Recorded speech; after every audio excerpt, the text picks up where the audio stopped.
Morjesta kaikille. Tämä on Tech EP2. Edellisessä jaksossa me vähän aloitettiin ristonkelkan laittamista ja huoltoa. Ja tässä episodissa vähän jatketaan sitä. Vaihdetaan kelkkaan suksenkumi ja alatukivarsi ja vaihdetaan ketjukotelon öljy. Ja videon kuvauksista löytyy kaikki nämä varausanumerot ja tarvittavat erikoistyökalut. Mutta eipä siinä. Aletaan homma. Ja sitten vaihdetaan paremmat suksenkumit tähän kelkkaan.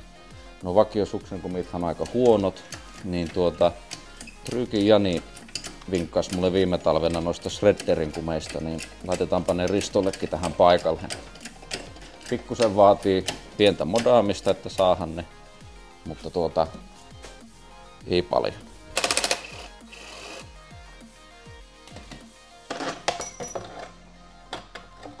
Tämä vakiosuksenkumihan on tämmönen aika hempula ja pehmeä ja pienikokoinen, niin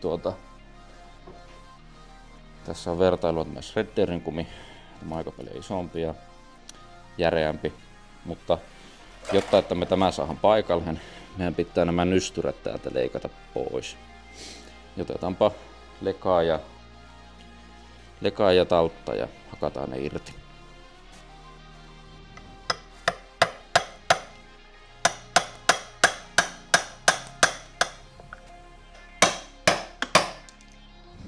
No niin, nyt nämä nystyrät on irti. Voidaan laittaa tämä uusi suksenkumi paikalle. No, nyt se istuu sinne hyvin.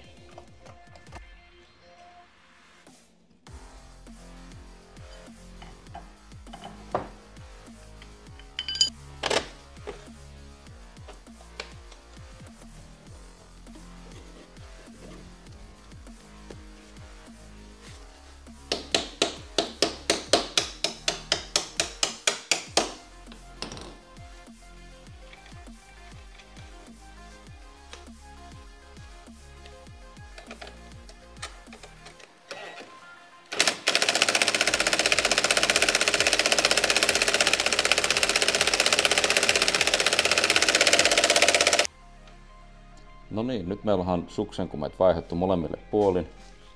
Ja me nähdään kuinka paljon leveämmältä tämä ottaa kiinni täällä tämä uusi kumi. Se ottaa kunnolla tähän olkatapiin jalkaan. Ja omasta kokemuksesta nämä suksenkumit kestää tosi hyvin ja toimii tosi hyvin. Suksi ei enää nouse niin herkällä pystyyn tuolla kojathan viistorinteessä tai kanttailhan hangessa tai mitä tahansa. Niin. Sitten meillä olisi vuorossa ketjukotelon öljyjen vaihto. Tämä on aika simppeli, helppo toimenpide. Aloitetaanpa laittamaan tämä öljyastia tänne alle. T30 torksi. Me saadaan täältä pohjasta niin proppu auki.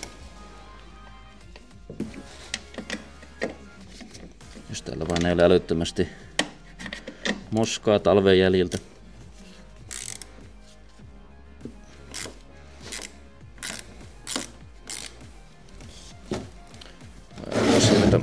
Astia alle. No.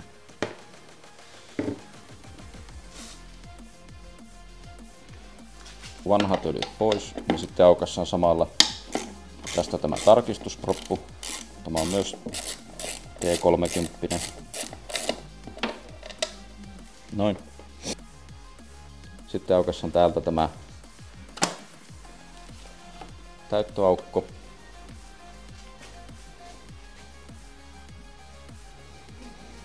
Nyt alkaisi näyttää siltä, että meillä ei enää vanhaa öljyä tule tuolta pois. Puhistellaan tämä proppu hyvin, mikä tulee tuonne pohjaan.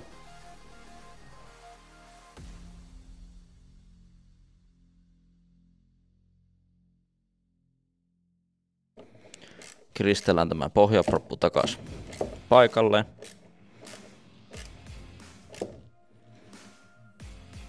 Nyt sitten vaan kaadetaan öljyä niin kauan, että tuolta tarkistuspropusta alkaa tulla öljyä ulos. Tämä yksi astia ei välttämättä riitä, että joutuu laittamaan vielä pikkusen toisesta lisää. Ei tule vielä täältä tarkistuspropusta öljyä, niin haetaan vielä lisää. Nyt vielä sitten toisesta astiasta vähän laitetaan lisää. Nyt alkaa tulla. Nyt ei kaijata enempää. Annetaan ylivaluvien tulla pois sieltä, niin ei jää ylitäytölle tuo kotelo. Otellaan hetki. Ja nyt kun sieltä ei enää kauheasti öljyä tule, voidaan laittaa tuo tarkistusproppukin kiinni.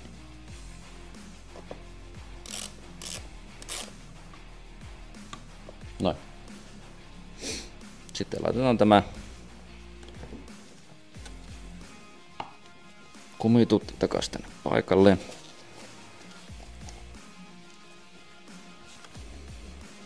Noin. Pyöritellään vähän, että se on varmasti hyvin siinä. Sitten vielä siivotaan täältä ylimääräiset öljyt pois ja ketjukotelon öljynvaihto on valmis. Sitten seuraavana meillä olisi tässä operaatiossa vaihtaa vasemman puolen alatukivarsi. Risto on vähän osunut sillä viime talvena johonkin. Ja Risto halusi sen uuden ensi talveksi, ettei tarvitse miettiä sitten sen kanssa. Saa rauhassa ajaa. Niin lähdetään siitä, että irrotetaan pakoputki, irrotetaan iskari ja sitten lähdetään irrottamaan itse alatukivartta. Aloitetaan pakoputkista. Ensimmäisenä otetaan pois tämä pistoke. Ja sitten kun meillä on pistoke irti, me saadaan pakoputken hanturan yksikkö irti. Ja NR meillä olikin jo irti, me irrotettiin se aikaisemmin. Sittenpä meillä oikeastaan tarvitsisi saada nämä pakosarjan jouset irti. Täältä vaan jousikoukulla.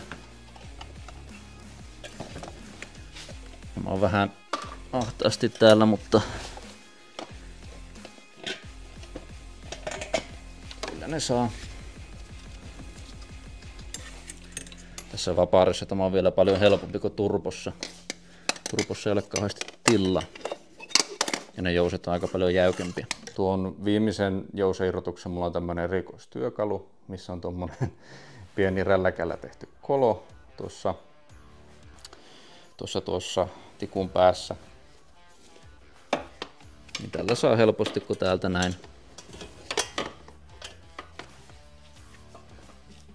ottaa jousesta kiinni ja sitten käyttää vipuvartena tuota poikkitukea. Ja jousi on irti. Ja nyt meillä on pakoputkikin irti.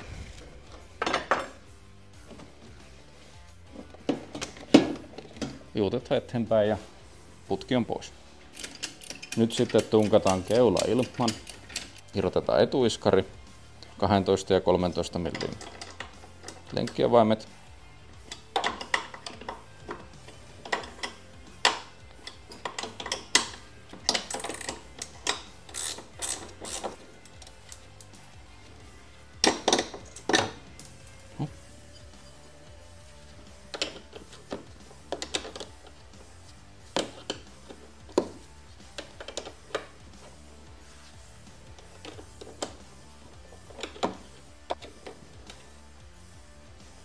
Täältä yläpään pultti pois. Sitten meillä iskari lähteekin jo täältä. Näin. Seuraavana aukassa on tämä alatukivarren pallonivelen pultti. Tämä on 19 mm.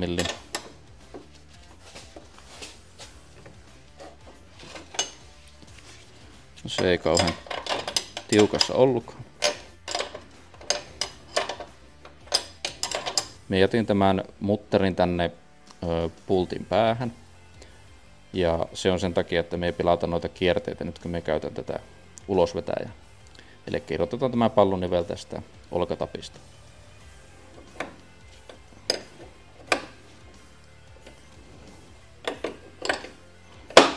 Noin. Näin me saatiin pallonivel helposti irti ilman, että me tarvii mäiskätä lekalla tai mitään. Tämä työkalu maksoi 20 € vai 15 €. Niin voin kyllä suositella. Noin. Sitten erotetaan kallistuksen vakaaja.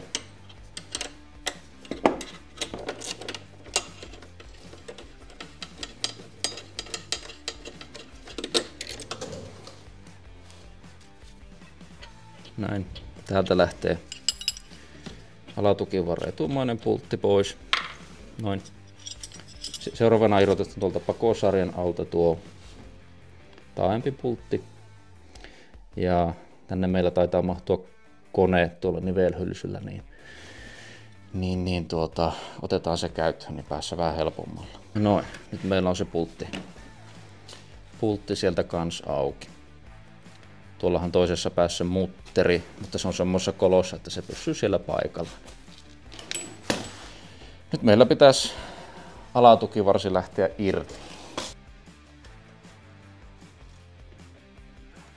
Nyt koska meillä ei ole uutta palloniveltä, vaan me käytetään tuo vanha pallonivel tähän uuteen tukivarteen. Täällä on tämmönen lukkosokka ja se pitää ottaa pois.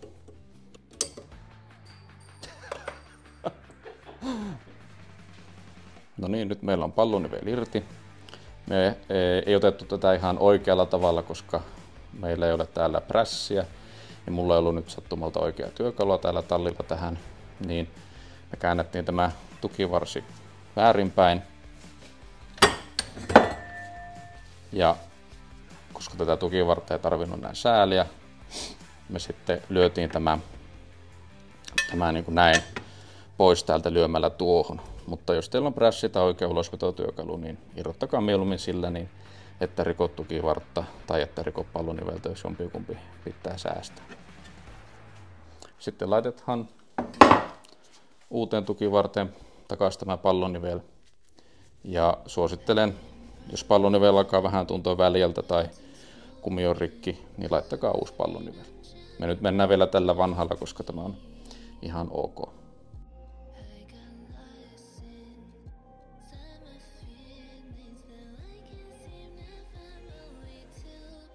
No niin, nyt meillä on pallonivel täällä uudessa tukivarressa paikalla. Pikkusen äheltämisen jälkeen lukkoprikka takaisin paikalle ja aletaan asentamaan tukivartta takaisin.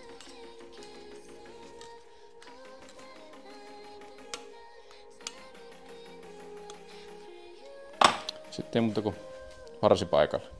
Nyt meillä on tukivarsi tuolla paikallahan. Ujutetaan tämä pultti takaisin. Voi olla, että joutuu tukivartta vielä vähän heiluttelemaan, että saadaan tämä pultti täältä läpi. Tämä onkin nyt kiva, kun se on tuolla aika ahtaasti. No niin, nyt meillä on tukivarren etummainen pultti paikallaan ja mutteri saatiin tuonne. Ja sitten taimainen pultti on myös paikallaan. Nyt vaan ruuvataan kiinni.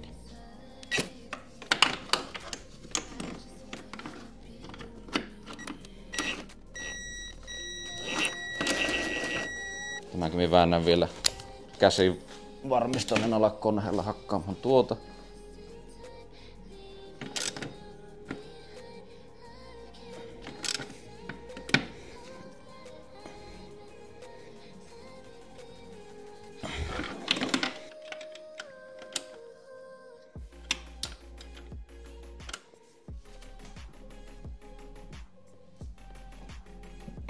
No.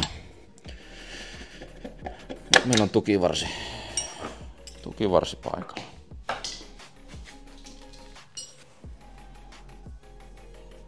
Prikka ja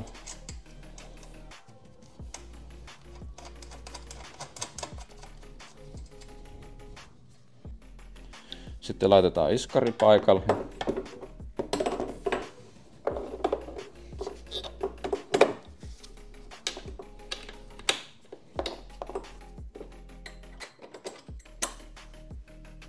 Lasketaan tuo kelkka maahan, niin saadaan painetta tuonne pallonivelle.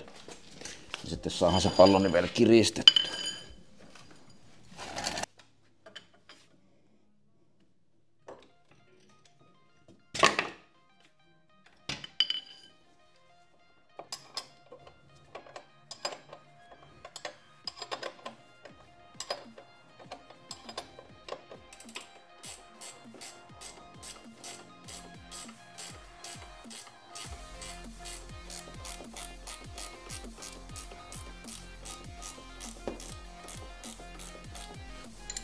sitten vielä kallistuksen vakaja paikalla.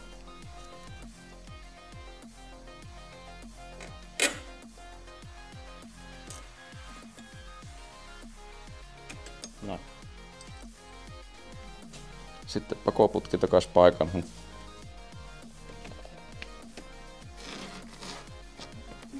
Tuolla on tuo keulapidike, semmonen, missä se roikkuu. Sieltä läpi ja sitten työnnetään vain pakosarjaa paisari paikalleen ja sitten jousat.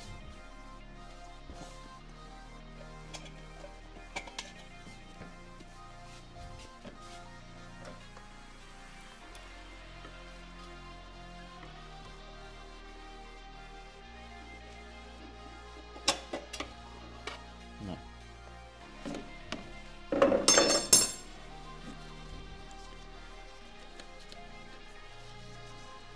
Sitten tämä boksi takas paikalleen.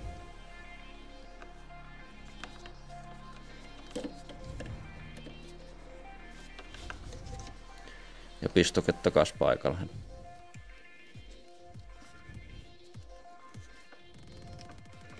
Se on siinä. Laitamme tähän vielä nippu sitten varmistukseksi, koska tuo vähän kehno tuo klipsi.